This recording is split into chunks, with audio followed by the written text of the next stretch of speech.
Hello and welcome to the 1/160th of a second photography podcast. In this episode, I'm going to be talking about some tips to keep your motivation high for photography. So photography is creative, sometimes it's difficult, and sometimes it's just a lot of work. And sometimes if things don't go our way, or we don't get the image we like, or the image that we publish or share doesn't get what we expect in terms of audience appreciation, then sometimes it can be a bit demotivating. I've seen this in people. I felt this in people. I'm not too affected by this, but I know particularly at the moment, anything that demotivates means you're probably not going to do it, and there's enough barriers at the moment. So today I'm going to talk about 10 tips to help keep your motivation up for photography. So the first tip is do not compare your images to other people's images. That's simply because you don't know what is behind that picture. You don't know how much editing's gone into that picture of the other person's. You don't know how much time went into that picture. Let's say you're on holiday, take a picture of a nice cathedral, and then you compare it to someone else's picture of the same cathedral. You might think, wow, theirs is so much better than mine. But what you won't know is what time they got up. You might have been doing this at midday when it's busy and it's the wrong lighting. They might have got up just before dawn. You might have just done it on your phone. They might have taken a very heavy set of kit and a tripod and lugged that round with them all day. You might have not edited it or done some quick edits. They might have spent 5 hours editing it. They might have subcontracted that editing to someone else. You just don't know what's behind that picture. So just don't compare your images to other people's. The key thing is, are you happy with the image? And if you're not happy with the image, you need to think about why. You also need to have reasonable expectations of an image. Again, just a snapshot is probably not going to win any awards. If you want to be getting that higher level image, you're going to need to change how you do things. You're going to need to be up at dawn. You're going to need to have a tripod with you. You're going to need to have filters so you can get a slow shutter speed and blur things out within the image. You're going to have to do a lot of editing. You're going to have to learn how to do that editing. So we see images, we think they're interchangeable. They're not, because so much effort and so many variables go into each photo. And we don't know that when we look at other people's images. Tip number 2 is stop looking on a screen. Stop looking on your phone, stop looking on screens, stop looking on YouTube. If you've got a really good image, print it, stick it up on the wall. And every time you go past, you'll admire it. And things actually look better in print than they do on screen. Printing technology has been around a lot longer than screen technology. If you have a really good print, you get so much more detail than you can pick out of a screen, even HD screens. So print your photos, stick them up, put them in the right place where people can appreciate them and you can appreciate them. Tip number 3 is, if people aren't praising your work, so what? Whatever stage you're at within your photography, you're constantly evolving. Instead of worrying what other people think, you should worry about where you are in the journey.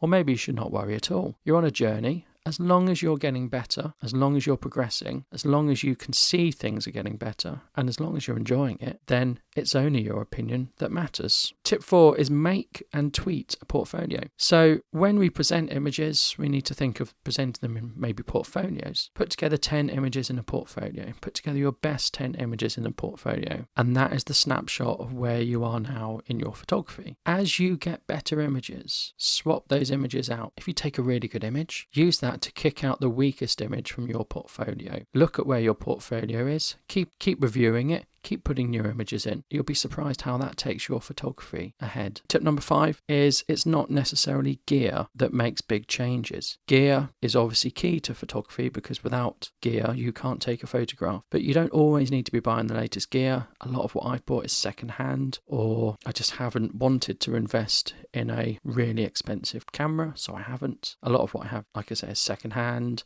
or it's knockoff brands. I'm more embracing the knockoff brands at the moment. Not particularly for cameras, but I have some newer lenses. But what I'm saying is, if you've got X amount of money that you might spend on gear, well, maybe use that money in a different way. So maybe go traveling, maybe hire a professional model. And I realise maybe those things aren't possible at the moment, but you see what I'm getting at. Some of those things are free. So if your image isn't very good, or your images aren't good in terms of lighting, well, maybe use natural light, shooting golden hour at sunrise and just before sunset. That will give you a better image than buying a new camera. Tip number 6, don't forget enjoyment. You did photography for a reason, or you started to do photography for a reason, and you still do it for a reason. And probably that's you enjoy it. You enjoy aspects of it. or all aspects of it. Some people will enjoy editing more, some people enjoy the actual taking photography, some people will enjoy the end product, and some people will enjoy all three. Don't forget why you started, and do focus on those aspects of photography that you enjoy most. Don't get stuck in editing is tip number 7. And the reason I say that is I cheat on editing sometimes, or maybe quite often. I use the auto button in editing software. In fact, not sometimes, I always use the auto button, because what I do is I press auto and I see what the software does. And if I'm happy with it, I'll probably just leave it at that. But pressing auto, and then if I change it myself, is still quite useful, because when I press auto, it will go for a balanced exposure.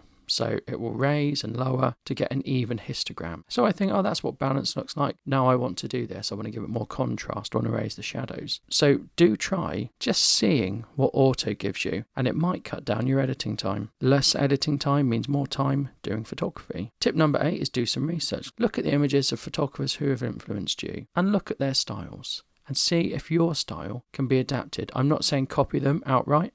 Please don't do that. But just have a look at how they established styles and how they were consistent in that style, and just give some thought to how you can be consistent in your style. Tip number 9, maybe try processing your images differently. Maybe go for black and white if you've never used black and white. Maybe go for high contrast. Maybe just be completely wild and give it a painterly effect that you would get in Photoshop. Maybe add some blurs in. Just try something different and a different style, and you might be surprised with what you get. And tip 10 is go light. Just take one camera and one lens. Leave everything else at home. It's incredibly freeing to not be bogged down with kit. You're more mobile, you're happier, you're less tired. Leave the heavy stuff at home and take one camera. I'm not saying don't take your DSLR. That can be your one camera, but don't take 3 lenses and a heavy DSLR and a battery grip and a light stand and a tripod, etc. Just take the one camera. I hope you found that useful. I hope maybe you get out and you try some of these things, and I hope your motivation is high for photography. Thank you. Goodbye.